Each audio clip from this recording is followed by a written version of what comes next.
watching the show. Mindy was 13 when her mother floated up. She had never been a gregarious child, and her maternal predicament had made sustaining friendships even harder. So much of a child's social calendar is created by reciprocal invitation, and Mindy's mother's long illness had made hosting playdates, birthday parties, and sleepovers impossible. Her mother's death further ostracized Mindy. Fellow students were sympathetic to her plight. "There goes poor Mindy," was a refrain she often heard whispered behind her in the school corridors.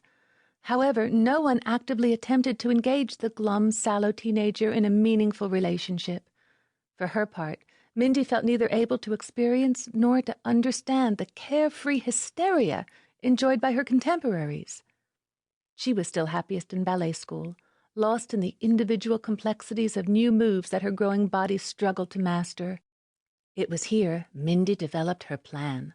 Too young to either consider or fear failure, she would graduate from high school, move to New York City, and become a professional dancer. She had no doubt she would land a job in a Broadway show. Other possibilities never occurred to her, like ending up a murder victim, a drug addict, or, even worse, one of those people who bounce around on street corners wearing a giant hand pointing to the new condominiums. And so it was, a few years further on, that 17-year-old Mindy stood in the foyer of her Florida home, framed by the mid-price luggage she had requested as her high school graduation present, waiting for a dented taxi with questionable suspension to shake her to the airport. It was the summer of 1980. Ronald Reagan was running for president, Elizabeth Taylor was in rehab, and Sting had hair. Nobody was on the internet, the ozone layer was thicker, and the Spice Girls were not yet potty-trained. It was not an innocent time, but as with any year, it was more innocent than the times that would follow. "Why are you going to New York? What have I done? Is it Smilla?" her father asked, as beads of sweat serpentined guiltily down his forehead. "Dad, it's not you. It's not even Smilla." Actually, it was partly Smilla. A mere year after Mindy's mother had died, her father had married a Swedish masseuse. Hal Solomon, possessing no psychological means by which to deal with his wife's tragic passing, had thought the best course of action for both his motherless child and himself was quite simply to replace one wife with another as swiftly as possible.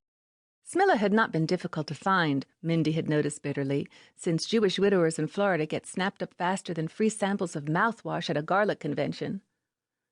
Smilla possessed cheekbones that could slice salami and toes the length of fingers. Mindy marveled how at 6 feet 2 inches Smilla could dust the tops of things that average-sized women didn't even know were dusty. Mindy did not begrudge her father whatever happiness he could find.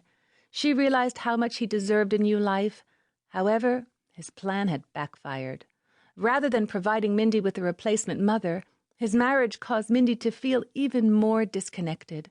When Mindy was 16, her father and Smilla unexpectedly produced a baby daughter who had a name that no one could pronounce. And now the three of them were a new family unit. Mindy felt it was time for her, part of her father's old life that had ended badly, to vacate the building.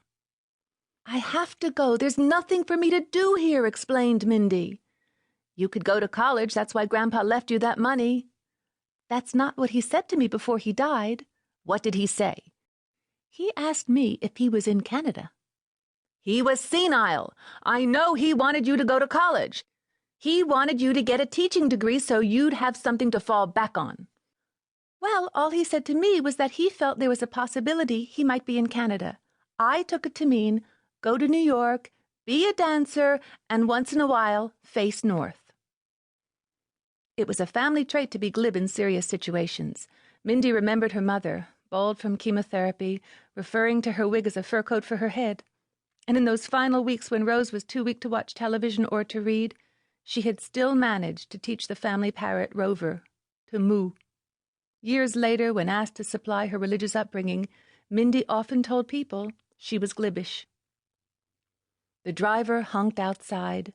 Mindy hugged her dad tightly and her stepmother loosely. The baby, Vendetta, or whatever it was called, cried in the background. Mindy took one last look at the living room.